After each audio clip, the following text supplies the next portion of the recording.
नमस्कार। श्राद्ध पक्ष पितृपक्ष में पितरों की हाजिरी का अनुभव होता है। शास्त्रों में बताया गया है कि श्राद्ध का समय आने पर, पितृपक्ष आने के समय पर पितरों को प्रसन्नता होती है।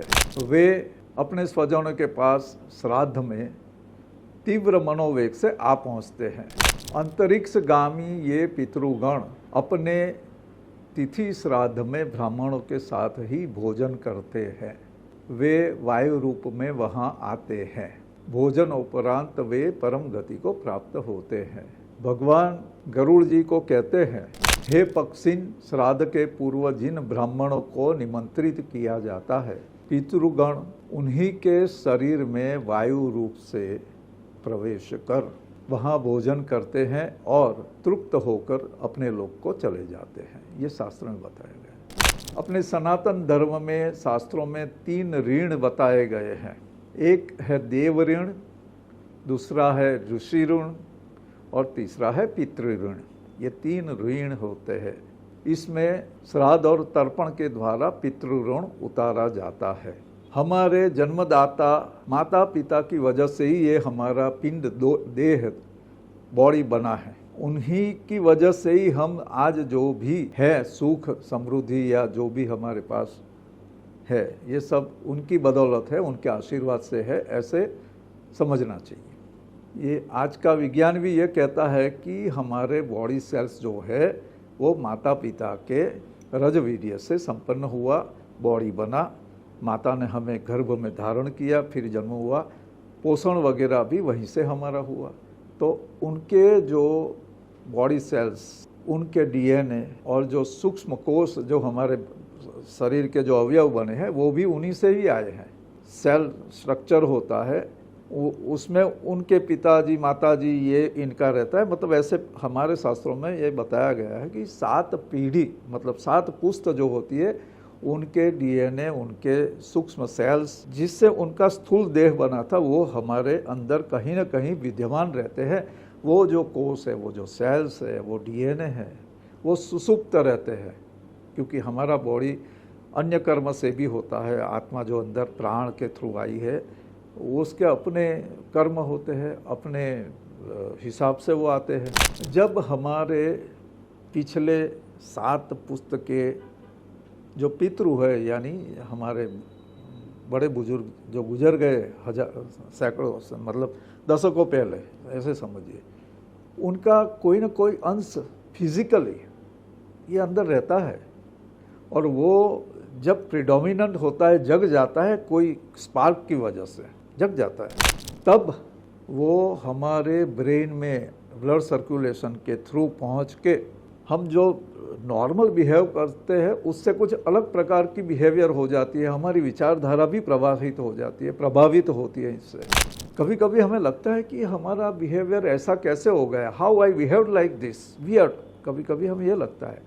उसकी वजह ये होती है कि जो हमारे अंदर विद्यमान है, हमारे जो पितृ, जो अपनी शास्त्रीय भाषा में कहा जाए तो साइंस की भाषा में वो डीएनए है, वो सेल्स है, और ख़ास करके जो जिससे हमारे बॉडी के सभी अवयव बनते हैं, तो वो हमारे ब्रेन में जाके जो न्यूरॉन्स है उनको एक्टिवेट करके अलग प्रकार की विचारधारा एकदम से उत्पन्न हो जाती है। और वैसे ही जैसे कभी कभी हमें अपने विचार, व्यवहार, वाणी और अपने साथ जो लोग हैं, अपने परिजन, परिवार के जन, अपने स्नेही मित्र, जहाँ हम काम करते हैं वहाँ अपने सहयोगी या बॉस वगैरह भी कभी कभी हमारे व्यवहार से आश्चर्यचकित होते हैं। और हम उनके व्यवहार से ऐसी बातें हो जाती है जिसकी हम कल्पना भी नहीं कर सकते।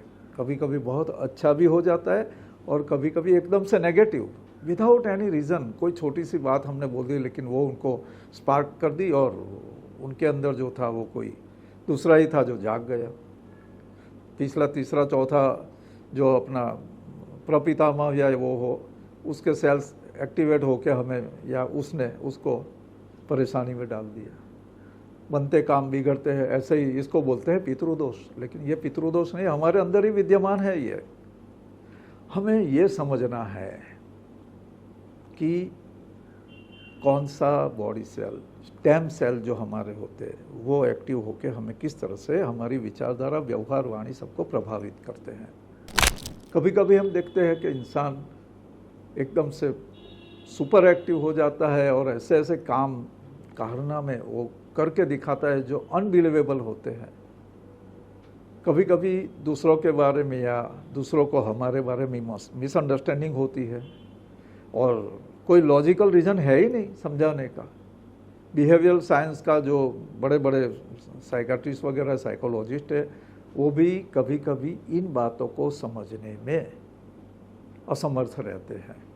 हर एक को अपने लाइफ में, अपने जीवन में कभी न कभी इस प्रकार की स्थितियों का सामना करना पड़ा होगा। ये बायोसाइकोसोमेटिक स्टेम सेल रिलेटेड और अपने डीएनए से रिलेटेड ये चीज़ें हैं जिसका हमारे शास्त्रों में अलग तरीके से अध्ययन किया गया। जो हमारे ऋषि मुनि ये इस प्रकार के विज्ञान के ज्ञाता थे, लेकिन सामान्य प्रजा के पल्ले ये सब चीज़ें पड़ती नहीं है। जैसे एटॉमिक साइंस की बात है या अभी जो एआई वगैरह चलता है उसकी जो उसका यूज़ हम कर सकते हैं, लेकिन लोगों को समझ में नहीं आता कि ये कैसे होता है। तो उनको समझाने के लिए इस तरह से जो अपनी मासूम प्रजा है उनको व्रत, नियम, पूजन, तर्पण ये सब चीज़ों को पर्व वगैरह के साथ संजो कर प्रजा को इन सब तथ्यों से अवगत कराया है। इसको अंधविश्वास या अंधश्रद्धा में हमने ढकोसला समझ के करना नहीं है। हमें मालूम है कि पाश्चात्य विचारधारा पिछले 400-500 साल में हमारे सनातन संस्कृति पे हावी रही। म्लेच्छ और यवन की विचारधारा की वजह से पिछले 400-500 साल में हमारी जो शिक्षा व्यवस्था, शिक्षा प्रणाली वो सब बहुत वीक हो गई। फिर भी जो पाठशालाएं थी जहाँ ये नैतिक शिक्षण और ये शास्त्रों के बारे में शिक्षा दी जाती थी वो भी बंद करवा दिया गया। मैकॉले नई शिक्षा पद्धति लेके आए, ये सब चीज़ें हुई है। लेकिन ये शास्त्र जो थे कर्णोपकर्ण और बोलने से एक विशेष अपना वर्ग था समाज का, उन्होंने इसको संजोए रखा और फिर से इसको प्रकाशित किया गया है। अब ये चीज़ें समझने के लिए अलग से हमने अध्ययन करना पड़ता है और अध्ययन हो भी रहा है अपने देश में। पाश्चात्य विचारधारा के अनुरागी फादर्स डे मनाते हैं, मदर्स डे मनाते हैं। वो साल में एक ही दिन आता है। हमारे यहाँ कोई फादर्स डे, मदर्स डे का वो उतना महात्म्य नहीं है। अपने यहाँ तो पूरे 16 दिन का पितृपक्ष आता है जिसमें फादर मदर छोड़िए, अपने पितामह यानी दादा, अपनी दादी, अपने नाना नानी, प्रपितामह, परदादा परदादी, परनाना परनानी, इनको भी विशेष तौर पे याद किया जाता है। उनका पूजन तर्पण वगैरह किया जाता है। कभी आपने पाश्चात्य देशों में ग्रैंड फादर डे या grandfather's day, grandmother day ऐसा कोई देखा है? नहीं, क्योंकि ये भौतिकवादी विचारधारा के अधीन जीवन को देखने वाले, जीवन का दर्शन करने वाले लोग हैं। हमें उनसे कोई कंप्लेन नहीं है। ये उनकी संस्कृति, इनके संस्कार है। हमारे जो सनातन संस्कार है वो ये हमें अपने जो बुजुर्ग है, जो गत है, जिनकी वजह से आज हम स्थित है, यहाँ है, अपनी स्थिति में है, जो भी है, सुखी है दुखी है वो तो अलग बात है, लेकिन हमारा एग्जिस्टेंस, अस्तित्व जिनकी वजह से, उनको तो हमें याद करना ही है। अन्न की पूजा करते हैं, पशुओं की पूजा करते हैं, ये नदी की पूजा करते हैं हम, ये आर्य थे। वृक्षों की पूजा करते हैं, पीपल को पानी देते हैं। ये सब चीज़ें क्या है? ये प्रकृति की पूजा ही है जो हमें सिखाई गई है। अब हमारे धर्म में ये सब चीज़ें हैं। सनातन धर्म इसीलिए कहा जाता है, जो हमारे अस्तित्व के साथ जुड़ा हुआ है। तो ये जो 16 दिन का श्राद्ध पक्ष आता है, पितृपक्ष, वो हमारा विशेष पर्व इसलिए है कि हमारा एग्जिस्टेंस जिनकी वजह से है वो हमारे अंदर बैठे हुए हैं। हमने अपनी सेल्फ एनालिसिस ये 16 दिन में करनी होती है। श्राद्ध का मतलब ये नहीं है श्रद्धया दीयते, मतलब श्रद्धा से दिया। तो अपने खुद पे जो आत्मश्रद्धा, सेल्फ कॉन्फिडेंस बढ़े और उसमें कहीं कमियां हो तो उसको हम ठीक से ठीक करें, ठीक से समझे, अपनी कमियों को दूर करने का। क्योंकि समझो अपने एक दादाजी थे या दादा के भाई थे, वो थोड़ा गलत कामों में थे या झूठा कुछ कर रहे थे, तो उनका अंश अपने अंदर कहीं ना कहीं से आ गया हो, ये हो सकता है, और उसकी वजह से हमारी बिहेवियर कभी कभी अलग तरीके से होती है, तो लोगों को हमारे बारे में मिसअंडरस्टैंड होती है। तो ये सब चीज़ों को सेल्फ एनालिसिस, इसका समय है ये श्राद्ध पक्ष में ये करना है हमने। जब इनकी तिथि आती है माता पिता के मृत्यु की, उस दिन जो भी हमने जिनको भोजन कराना है, ऐसा नहीं है कि सिर्फ ब्राह्मणों को बुलाओ, ऐसा भी बताया गया कि श्राद्ध करने का सामर्थ्य नहीं है तो आप ओपन में जाके अपने हाथ ऐसा करके पितरों से क्षमा मांग के बोल सकते हो कि मैं अभी अशक्त हूँ आपका श्राद्ध करने में, और हमारे पर कृपा बनाए रखिए। तो ये खुद की पूजा करने का पर्व है, ये आत्म पूजन का पर्व, ये श्राद्ध पक्ष है।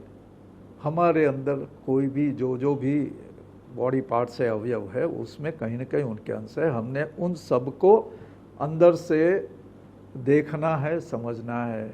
हमने हमारी हृदय को समझना है, हमारे फेफड़ों को, हमारी ये कंधे है, हमारे दूसरे जो भी शरीर के अवयव है उनके अंदर जो विराजमान है हमारे, ये हमारा खुद का, हम ओन नहीं करते इस बॉडी को, तो जिनका है उनको हमने प्रणाम करने, अंदर से उनका थैंक्स बोलना है।